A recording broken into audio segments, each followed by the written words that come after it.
Welcome back to the weekend wrap. No production, just my thoughts. As always, please like and subscribe, share with a friend, a colleague, a relative, an associate, an enemy, any and all in between. It's appreciated.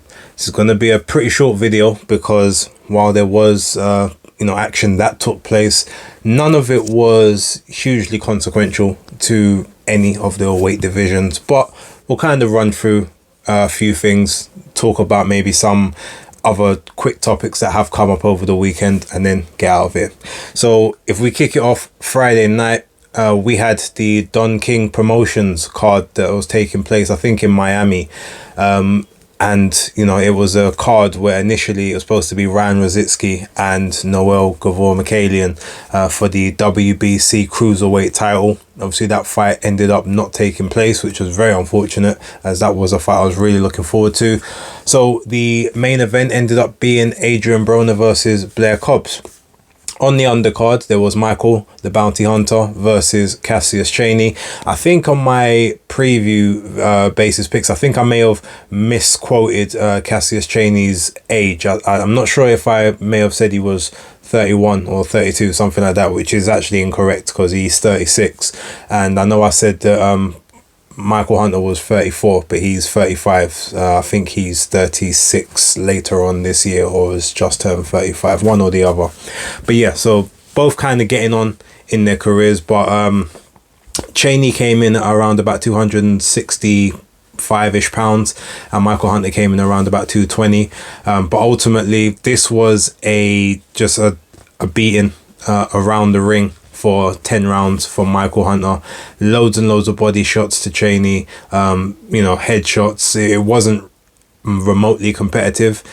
Cheney threw the occasional punch here or there, but Michael Hunter just dominated. Now, I did think that Hunter was obviously the better of the two in terms of boxing skills, abilities, but realistically he didn't really have to do much apart from just throw punches, because really nothing was coming back. I don't know why Cassius Cheney performed so poorly, because it's not like Michael Hunter put on a boxing clinic in there. He just was just given free reign to tee off whenever he wanted to. So yeah, I don't know necessarily what that means for Cheney moving forward. Probably that relegates him down to maybe gatekeeper settings, or just maybe to have a fun fight somewhere way down on an undercard. And as for Michael Hunter, he ends up getting the WBA gold title, which puts him back into position for that regular title, which ultimately then does kind of put you into position for a consolidation bout. So congrats to Michael. I'm going to try and get him on the channel at some point. So yeah, we can chop it up and see kind of what's next for him. In the main event now, I've still not been able to watch this fight in full. I did pay for I paid for the event. I went onto the Triller TV, I bought it, but I kept falling asleep in the main event. And every time I've tried to rewatch it, I've just fallen asleep. That's not to say that it was a boring fight, because it wasn't, but I just haven't seen enough of it to be able to give any comprehensive thoughts. I saw the main parts of it I've seen as like sort of the last 3 rounds, where Adrien Broner is essentially trying to apply pressure and sort of trying to walk Blair Cobbs down. But, Blair Cobbs is just basically, punching off the move, off the target, dipping down low, sort of maybe riding shots, returning fire. And yeah, I predicted that he would win comfortably. In my predictions league, I actually said I think it'd be a split decision, purely because Adrien Broner is like he was the star, so to speak. So I felt like, yeah, even though Blair Cobbs would get it, there might be a bit more favourable to Broner on the cards. Well, no, that wasn't the case at all. While yes, there was, I think, one card that was 96-93, and I think Danny from Fight Fan TV also scored it that, so he's clearly got the eye of the judge, as myself would normally have. But I think the others were like 97-92 or something along those lines. And from what I saw of the fight, all of those made sense. Like there's clearly nowhere for you to give Broner an actual win, but yeah, maybe it was a little bit more competitive than I suspected it would be. Again, I gotta go back, watch it, and I'll sort of let you guys know maybe at a later date. But yeah, I mean, we all kind of knew Adrien Broner was kind of washed 10, 10 years ago. If we're going to be harsh, if we're going to be fair, at least 5 years ago. So I think he's had like 5 fights in the last 7 years. So maybe let's say for the last 7 years is the perfect spectrum. He's been washed since then. Unfortunate, but bless me. Yeah, unfortunate, but that's unfortunately the situation. And I don't know what he's going to do moving forward. He might want to carry on. He's going to have to find even lower level opposition than Blair Cobbs, who I actually think is fairly capable, and I quite like watching Blair Cobbs fight. So he's going to have to find something or someone lesser than that. On the same night, there was Oscar Collazo against who is it? Zapata. I can't remember the first name off the top of my head now. Is it George Zapata? I'm sure it isn't, but anyway, yeah. Collazo versus Zapata. I haven't watched the entire card, but at minimum weight, I've seen that fight. Again, it was another fight I predicted as a unanimous decision for Collazo. Got that one right. Not really much to say, really. It was a spirited effort from Zapata, but realistically, he just didn't have enough to deal with Collazo, so he's looking for unifications and stuff moving on. I guess we'll have to wait and see what happens with that. Also on the top rank card, again, I didn't really give too much credence to the undercard fights, but I am very keen still to look at the Shushu Carrington fight and the Tiger Johnson and the Jahi Tucker fight, so I will go back onto the ESPN broadcast and take a look at those. But again, another one I predicted correctly, Xander Zayas would get the points decision. It would go unanimous. With Teixeira maybe, but I thought Teixeira might give him a couple tougher rounds than he did. But Xander Zayas, he boxed well, picked his punches well, never tried to sit down or really commit to too much. Probably had some thoughts in his mind that Teixeira is, such a crafty veteran. He's been a former world champion, so he could still be dangerous. I didn't actually realize. I think someone had said it before, but the fact that Teixeira hasn't actually made 154 since 2020. I think it was 2020 when they was in lockdown and he fought Brian Costano.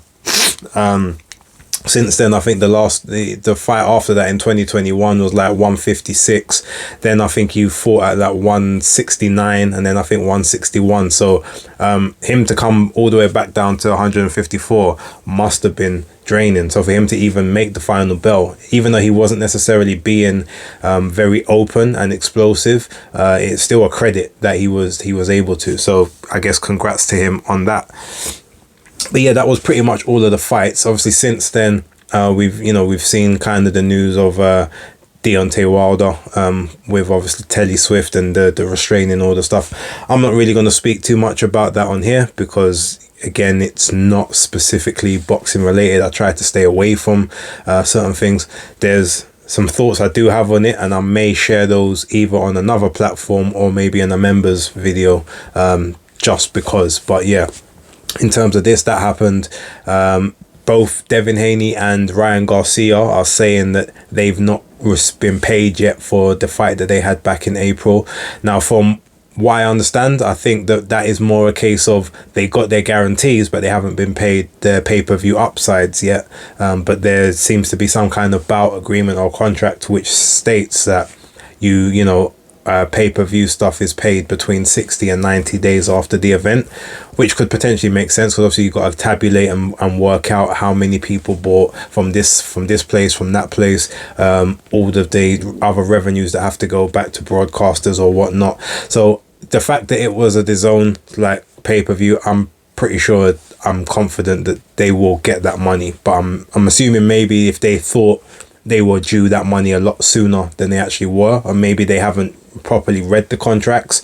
But yeah, that's just another piece of information. Although Devin Haney did put out a tweet also saying to Oscar De La Hoya, like, Oscar, I'm trying to get in contact with you like about my money, and the fact that Oscar's not responding or replying is not great practice, even if like he's not in the wrong in the situation. Like, leave a, send an email, maybe, respond to a message, leave a voice note or a WhatsApp voice note, something like that, voicemail, just so that the other person understands what's going on, if that's the case. Because I'm assuming if you don't understand legalese and you're trying to get some answers, the most frustrating thing is someone not responding, even if they are in the right. So yeah, that's kind of what I'll look at in there. And also, I think Ryan Garcia got arrested in LA for, I think, vandalism and damage of a hotel room, which alleged is something like $15,000 worth of damage. Subsequently, I think he got arrested, but I think he's been transferred to Cyanide Hospital in LA, citing some form of injuries or discomfort based on maybe being arrested. So I don't really know what's going on with that. I mean, they might want to put him in a psych ward and just check out his mental stability and his fitness to, to practice in what, all of the disciplines that he does have. But yeah, ultimately, that's pretty much everything that I've heard over this weekend. Like I said, if I get a chance to do any videos this week, I will try. It's been a trying week. There's a lot of stuff going on. Non-boxing related at the minute, so there may not be a huge amount of videos going up, but we will obviously have the basis picks, we will have the weekend wrap, and I should be at Selhurst Park Saturday to cover the Chris Smith and Richard Riakporhe fight. So I will try and get some content done around that, but I won't be at a press conference on Thursday or any of that stuff, I don't think, anyway. Yeah, I'm sure I'll find out, but I doubt I will be. But yeah, with that being said, thank you guys for watching. Like I said, short one, not really a huge amount to report on, but for those that continue to rock with me, I appreciate it. I appreciate you guys, and you're the reason the channel is doing what it's doing at the minute, getting some good numbers, so hopefully long may it continue. But yeah, like, subscribe and share, but I will catch you lot during the week. So until then, peace.